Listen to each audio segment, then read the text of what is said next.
Muling nagbabalik ang inyong lingguhang community update, ang Lingkod Bayan TV. Ika-1 ng Hulyo nang maibalik ng mga Muntinlupeños ang ating butihing Mayor Jimmy R. Fresnedi sa pamahalaan ng Muntinlupa. Nagpapasalamat si Mayor Fresnedi sa pagtitiwala ng mga Muntinlupeños sa kanyang pamamahala. Ating silipin ang mga kaganapan at pagbibigay serbisyo sa unang 6 na buwan ng panunungkulan ng ating mahal na punong lungsod.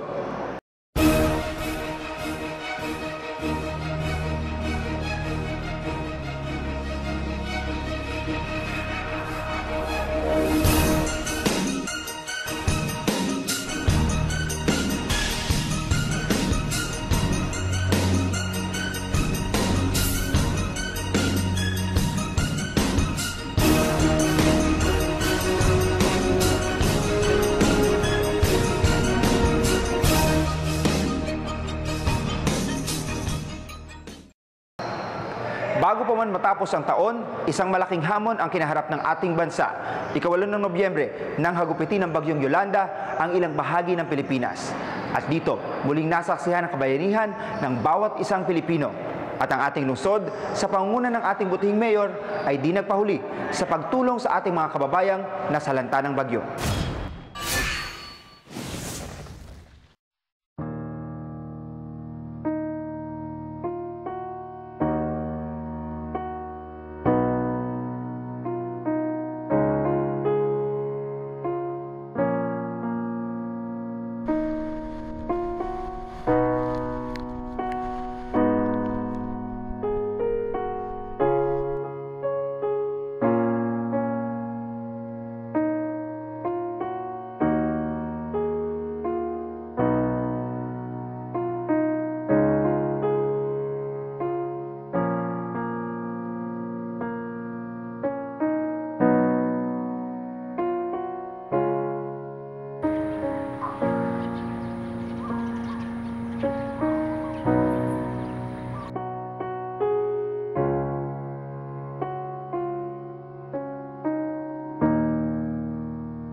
May mga sektor o mga tanggapan na nagkakaroon po ng special na gabi para i-celebrate po natin ang Kapaskuhan. Pero nagpasiya po ang ating mga pinuno ng tanggapan, hindi po tayo magkakaroon ng celebration pa. At yung pong ating matitipid ay ito po ay ating isi-share o ibabahagi doon po sa ating mga kababayan na nasalanta ng bagyong Yolanda.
Wala na, hindi mga makakapunta tayo ng bahay.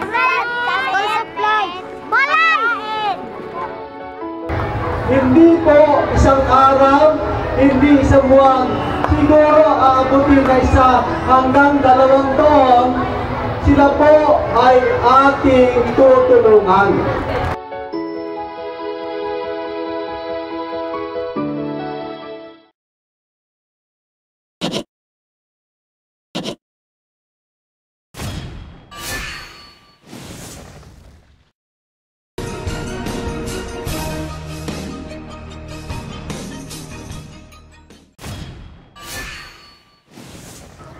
pagbubukas ng panibagong taon sa ating mga Muntinlupeño, ating muling balikan ang unang 6 na buwan na panunungkulan ng ating butihing Mayor Jimmy R. Fresnedi, kasama ang mga pinuno at mga kawani ng tanggapan sa pangunguna ni City Administrator Alan Cachuela. Matapos maideklara ang pagkapanalo ni Mayor Jimmy R. Fresnedi nitong nakalipas na halalan 2013, inaabangan na ang kanyang muling pagbabalik bilang ama ng Muntinlupa. Sa unang araw ng Hulyo, ginanap ang panunumpa ng ating butihing Mayor Fresnedi kasama ang ilang pang konsehales ng Partido Liberal na sina Konsehal Pat Bongcayaw, Luisito Arsiaga at Stephanie Teves. Dumalo bilang tagapanumpa ang kalihim ng Department of Interior and Local Government na si Secretary Mar Rojas. Sinaksihan ang mahalagang kaganapang ito nila Congressman Rodolfo G. Biazon at ang dating Bureau of Customs Commissioner Rafi Biazon. Kasama ni Mayor Fresnedi ang kanyang butihing may bahay na si Tita Lor Fresnedi, ang kanilang anak na si Joma, at may bahay nitong si Damier Fresnedi, kasama ang apo ng ating mayor na si Neo Rafa. Lalong ikinatuwa ng Muntinlupeñong dumalo sa inaugurasyon ang pagbibigay ng awitin ng kilalang OPM artist na si Ogie Alcacid. Sa unang linggo pa lang ng panunungkulan, dagsa na ang mga nais na lumapit at makadaupang palad ang ating butihing mayor. Kaya't inilaan ang araw ng Lunes upang italaga bilang People's Day kung saan malayang nakikipag-usap ang mga taong nais makipag-ugnayan at makadaing ng kani-kanilang suhestyon o reklamo. Kasabay din nito ang pagpapanumpa sa iba't ibang mga organisasyon o samahan para sa mga bagong halal nilang mga pinuno. Ang mission vision statement ay mahalaga sa anumang organisasyon o samahan. Ito ang magsisilbing gabay para sa tamang landas at para na rin sa pagunlad. Kaya naman sa pangunguna ng City Planning Office na pinamumunuan ni Ginoong Noel Cadorda ay nagdaos ang pamahalang lungsod ng isang strategic planning workshop na dinuluhan ng iba't ibang tanggapan. Ang bawat isang dumalo ay malayang nakapagpahayag ng kanilang mga planong proyekto o programa na may ugnay sa 8 puntong programa ni Mayor Fresnedi. Hindi naging madali ang tinakbo ng 2 araw na planning workshop. May pagpapalitan ng mga kuro-kuro pero sa huli, ang mga naging desisyon ay para sa ikabubuti ng lahat ng Muntinlupeño.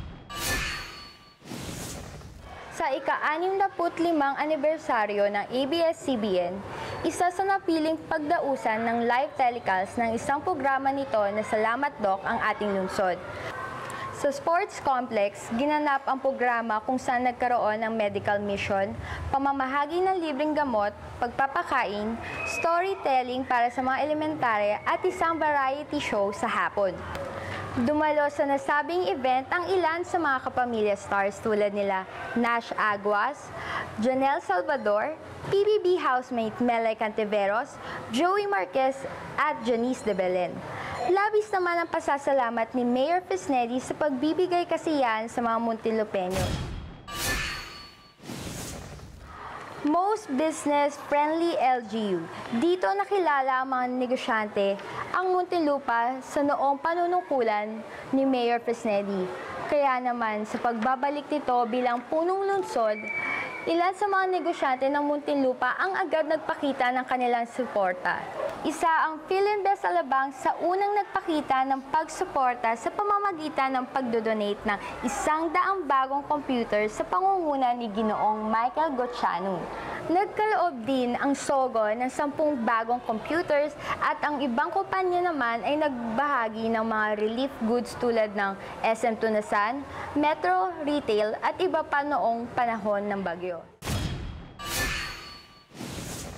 Sa pagbabalik ng Muntinlupa Business Permit and Licensing Office na pinamumunuan ni Ginoong Gary Llamas ng mga proyekto at programang nagpakilala sa lungsod bilang isang lungsod na may magandang patakarang pangnegosyo, hindi na maawat ang tuloy-tuloy na pagtulong mula sa mga business sectors. Gayon din naman na ang mga pamahalaang panglungsod ay handa ring magbigay ng pagkilala sa bawat natatanging negosyo sa lungsod. Pinarangalan ang Metro Retail Supermarket na pinangungunahan ni Ginoong Ed Ponce ang pagkilala bilang Best Business Practice. Kaya ganun na lang ang pagmamalaki at pasasalamat ni Miss Ana Periqui para sa mga natanggap na parangal. Hindi lang ang pakikipagtulungan at pakikipag-ugnayan sa sektor ng negosyo ang binuhay ni Mayor Fresnedi sa kanyang pagbabalik. Binuhay din nito ang pakikipagtulungan nito sa iba pang local government unit. Isa ang Marikina Shoe Expo sa kanyang sinuportahan at taus-pusong tinanggap sa ating lungsod. Isang maikling programa ang inihanda sa pagbubukas ng Expo na dinaluhan ng Vice Mayor ng lungsod ng Marikina at ilang pinuno ng pamahalaang Muntinlupa sa pamumuno ni City Administrator Alan Catrella. Sa ilalim naman ng YASDO na pinamumunuan ni Ginang Cynthia Villacrucis, pinasigla ang relasyon ng pamahalaang lungsod at ng mga kabataan. Bago pa man magsimula ang Youth Month celebration, pinangunahan na ng tanggapan ang isang leadership seminar upang maihanda ang mga kabataan para sa mga proyektong inilaan ng lungsod ng Muntinlupa. Naging bunga nito ang isang masiglang pagdiriwang ng Youth Month na punong-puno ng iba't ibang aktibidades. Nilahukan nito ng halos lahat ng paaralang pang-elementarya, sekundarya at kolehiyo sa lungsod. Labis ang kasiyahan ni Mayor Fresnedi sa isang matagumpay na pagdiriwang, kaya namang inaasahan ng lahat na mas magiging masigla ang mga susunod pang Youth Month celebration. Gayon din, nagiging aktibo muli ang tanggapan ng Oscar na matatagpuan sa bayan ng Baywalk. Sa ilalim naman ni Ginang Maricel Labra, naiayos ang buwan ng Oscar payout para sa may mahigit 2,000 kaanib nito. At isa sa regular na gawain ni Mayor Fresnedi ang pagdodonate ng dugo. Kaya naman sa kanyang pagbabalik bilang mayor ay kanya ding ibinalik ang regular na bloodletting. Hinikayat din ni Mayor Fresnedi ang lahat ng kawani ng pamahalaang lungsod, gayon din ang mga kapulisan na makiisa at magbigay ng kani-kanilang mga dugo. Labis naman ang pasasalamat ng mga medical agencies na nakatanggap ng mga inalay na dugo. Hindi madali ang pagtahak sa tuwid na daan. Kailangan natin ng isang malinaw na patutunguhan at kaagapay sa ating paglalakbay upang marating natin ang inaasam na pagunlad. Sa pamamagitan ng malinaw na layunin para sa kapakanan ng nakararami at mabuting adhikain, kasama ang bawat sektor ng lipunan, tiyak tayo na ang pagtahak sa tuwid na daan ay magiging madali lang para sa Muntinlupa. Ako po si Ferina De Paz para sa Likod Bayan TV.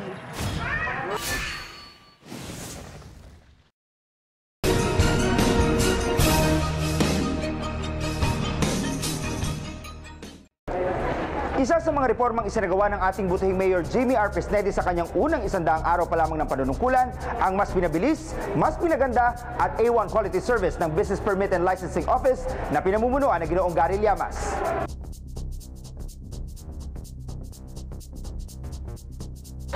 Ang MBOS ay ang pinadali at pinabilis sa pagkuha ng business permit. Ang dating 6 na steps sa pagkuha ng permit, ngayon ay pinasimple at ginawang 3 steps na lamang. Step 1, pag-examine ng application form, building at zoning, order of payment para sa bagong munting negosyo at computerized billing assessment. Step 2, pagkuha ng community tax certificate at resibo sa Treasury Office.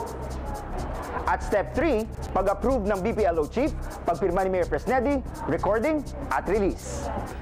Bukod sa mabilis na proseso, mas komportable na ang taxpayers dahil sa mga dagdag inobasyon ng BPLO, tulad ng priority rate para sa senior citizens, persons with disability at mga buntis. At kahit dumating ang negosyante ng alanganing oras, naroon ang mga taong aasikaso dahil ipinatutupad nila ang no noon break policy.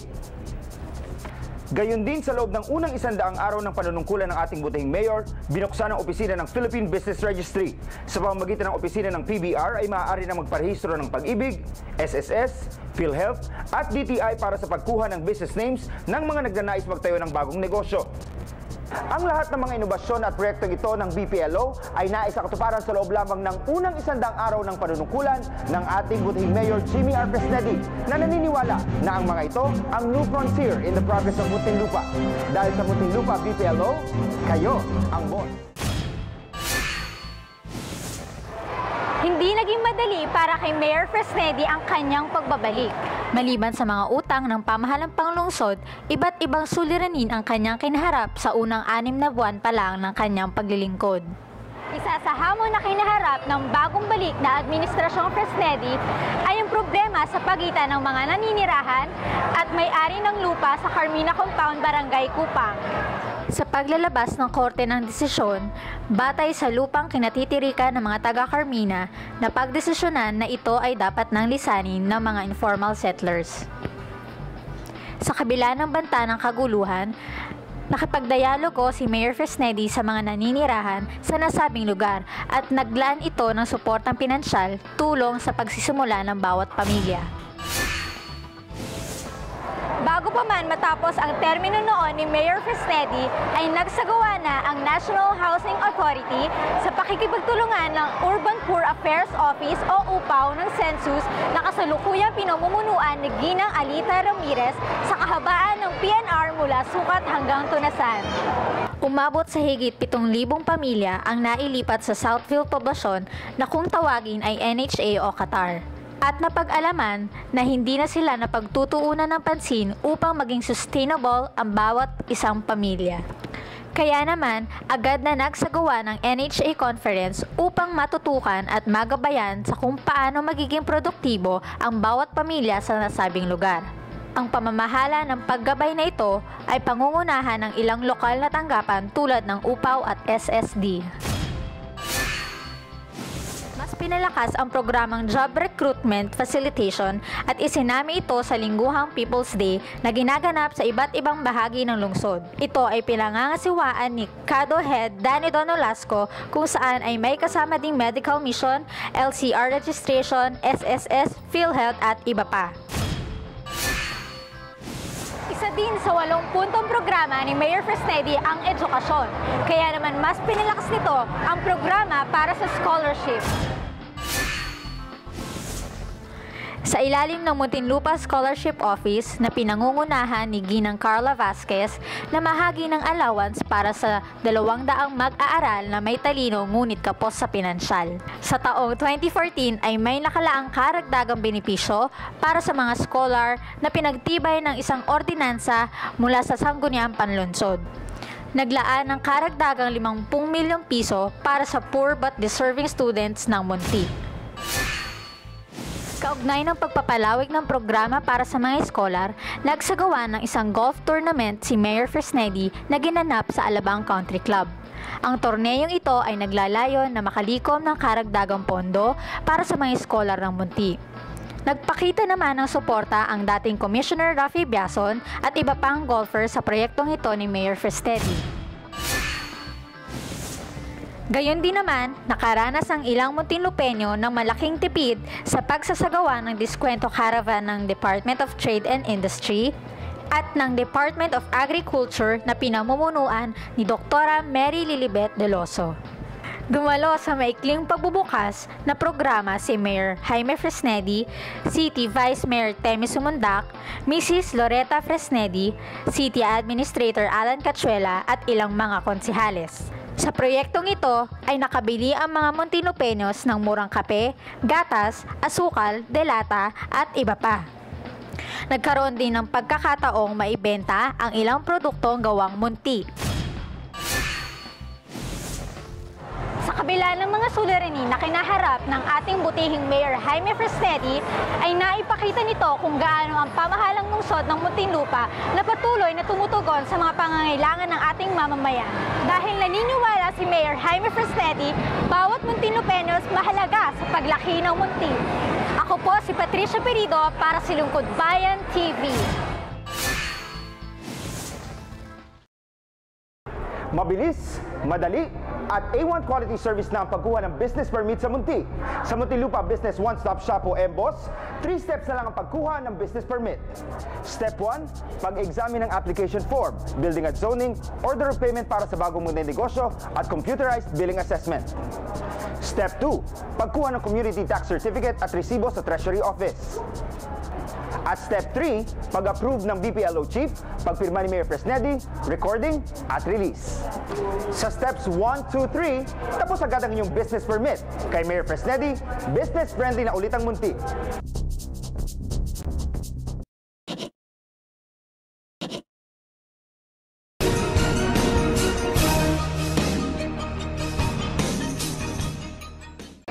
Sino ang hero mo? Ano nga ba ang mga basihan para tawaging isang bayani? At paano nga ba magiging isang bayani ang isang ordinaryong Muntinlupeño? Ating kilalanin ang unang 4 na ordinaryong Muntinlupeño na pinarangalan bilang mga bayaning Munti.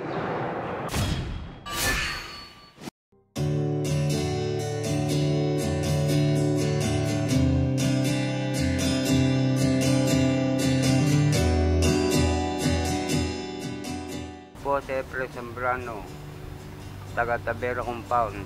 Sa unang pagkakakita mo kay Efren, medyo alangan ka kung hindi mo kasi masyadong kakilala. Palaging madungis eh. Pero okay naman si mga Efren. Mayroon daw dukha na doon sa labas. Sa Meral ko po nakita yung tao. Umuwi ako, kumuha ko ng pera, pambili ng gamot, pambili ng mga damit ko, binigyan ko siya ng damit. Eh, nanginginig na po sa ulan eh. Na nabigyan niya daw ng pera pambili na ng gamot. Yung may mga para sa aming mga drainage yun, dinudukot niya yun, pinapasok niya yun. Gusto ko po sana maging attorney nung hindi natuloy, kahirapan eh. Eh, ang pangarap ko talaga sa buhay, tumulong nila sa kapwa ko. Ako po si Marvin Regalario, may asawa at may 3 anak na naninirahan sa Quezon Aplaya. Kagising ko po ng maga, labas po agad ako. Pag minsan di pa ako nag-almusal pa, pasada na po agad. Mataas na po yung 130. Pag yung may bigas kami, gatas po muna ng anak ko, tapos ulam. Kita balik pa boundary lang. Isang 105 po ang kita ko noon, kulang pa pang boundary ng 15 pesos. Ngayon ay pagdating ko po dito sa may ECM, pinara po ako ng mga nga po si Ma'am Edita. Nagpahatid po ako rito sa Putata. Kinabukasan, pagbiyahe ko ulit. Nung ilalabas ko yung tricycle, tinanong ko yung operator ko kung kaninong bag yung nasa tricycle. Pagpasok ko po ng gate ng bahay, saka ko lang po naalala na hindi ko po pala nadala yung laptop ko. Ayun, tinignan po namin, nung pagtingin po namin, ang laman ay laptop. Mapakalito sa Iniisip ko kung hanapin ko yung may-ari na wala akong panggasolina ngayon. Nung makaisang biyahe ako, nagpagasolina ako yun. Pinuntahan ko, alam ko talagang doon ko lang huli siya, yung pasahero ko, doon ko lang huling binaba. Siya po yung pumunta dito sa amin. Yung pagkakita sa akin, laking pasalamat niya po sa akin. Niyakap niya ako. Naibalik po yun sa akin, tapos sinabi ko rin kay Marvin, pasensya ka na. Kahit na hindi mo alam na pag-isipan ka rin ng mga ibang tricycle driver, na wala na yun, mga gano'n. Hindi na yung mababalik sa'yo.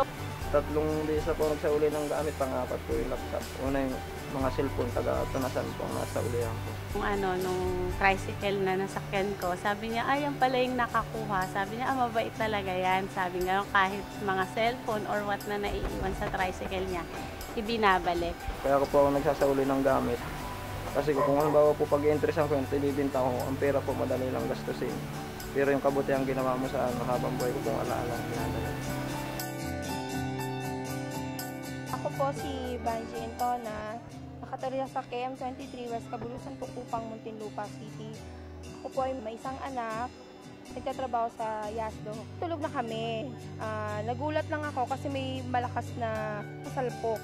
And then, iniisip ko hindi siya normal na pagsalpok. Kaya nakita ko na sa taas, yung truck ng basura na naghahakot, and then meron isang kotse, kulay green. Sumalpok siya dun sa kaliwang gulong sa ilalim. Around 2:30 a.m., naka-receive ng call yung grupo ng rescue team. Galing sa Central, meron nga daw vehicular accident sa West Service Road. Nakita akong 4 na mga kabataan. Pinakabata doon 16 years old. Pinakamatanda siguro mga 20, 21. Merong isang duguan. siya pala yung nasa passenger seat. So ang sabi ko sa papa ko, pa, ihatid mo muna siya sa ospital kasi yung buong mukha niya, puro dugo na. 3 victim na lang yung nadat na namin. Merong nakapagsabi na yung isang critical na pasyente na idala na sa Asian Hospital. 3 victim, sinunod din namin sa Asian Hospital. Doon nga namin nakita yung unang critical na victim. Para sa akin, nadala na ako dahil sa kapatid ko. Accident din siya sa motor. So, yun talaga, walang rescue, walang pulis, walang investigador. Yung time ng arrival ng rescue is napaka-importante para yung buhay na maisasalba namin is mas malaki yung chance na mabuhay. Sino ba naman ako? Isa lang din akong normal na tao. Ayoko na lang din maulit yung nakaraan sa nangyari sa kapatid ko tsaka sa pinsan ko dun sa mga kabataan na yun. Ako nga pala si Charlie Luis Berano. Tawagin ako Louie. High school graduate ng Muntinlupa National High School. Kasama ko po sa ngayon po, bali nanay ko lang po. Ang gusto ko talaga magpulis kaso yun nga po, mahirap kan din. Walang sapat na pagkukunan para sa pag-aaral ng pag-college. Yun nga po, ganun. Kaya nabaliwala po rin yung mga nais kong mangyari. September 11, kumuha ako ng pera. 70 plus yung pera.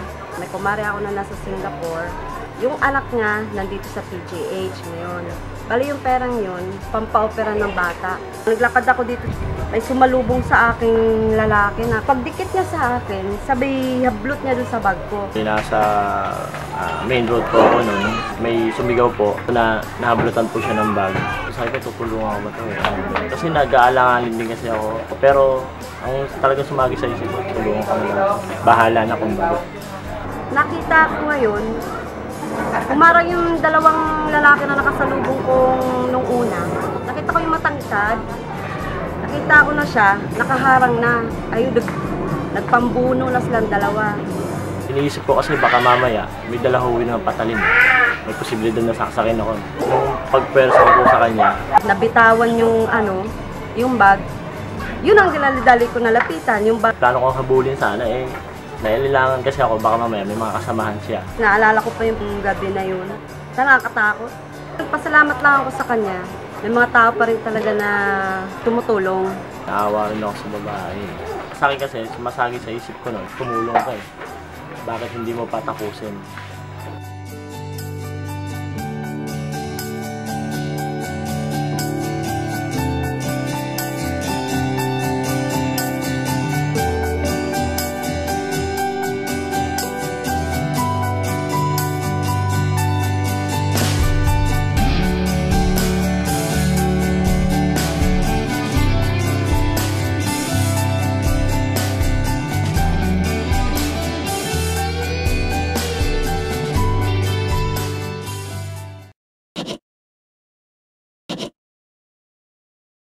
Mabilis, madali, at A1 quality service na ang pagkuha ng business permit sa Munti.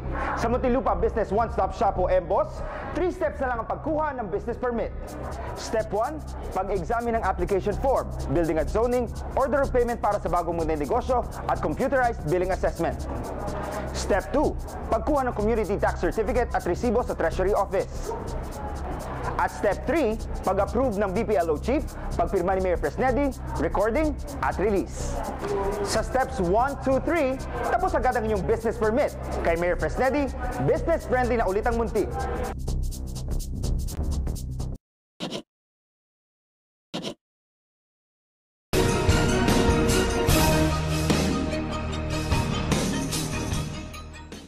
Ang bawat simula ay laging may kaakibat na hamon, at ang bawat hamon, laging may solusyon. Ngayong 2014, ang hamon sa pag-abot sa kaunlaran ng Muntinlupa ay hindi magiging simple. Ngunit dahil sa mga mamamayang kaakibat ng pamahalaang panglungsod sa ilalim ni Mayor Jimmy R. Fresnedi, ay walang imposible sa pagkamit nito. Lagi po nating subaybayan ang ating lingguhang balitaan at ang bawat kaganapan sa ilalim ng Fresnedi Administration. Ugalin din po natin bisitahin ang ating Facebook account, City Government of Muntinlupa, Partido Liberal at Lingkod Bayan. Inyo rin pong mapapanood ang bawat segment at episode ng Lingkod Bayan TV sa ating Lingkod Bayan YouTube channel. Hanggang sa susunod na balitaan, kasama ang buong Muntinlupa Public Information Office, ako po si Marvin Tumandao. Bawat kaganapan, bawat serbisyo, bawat proyekto, Lingkod Bayan TV. Alam mo, Muntinlupeño, yan ang tama, yan ang Muntinlupa.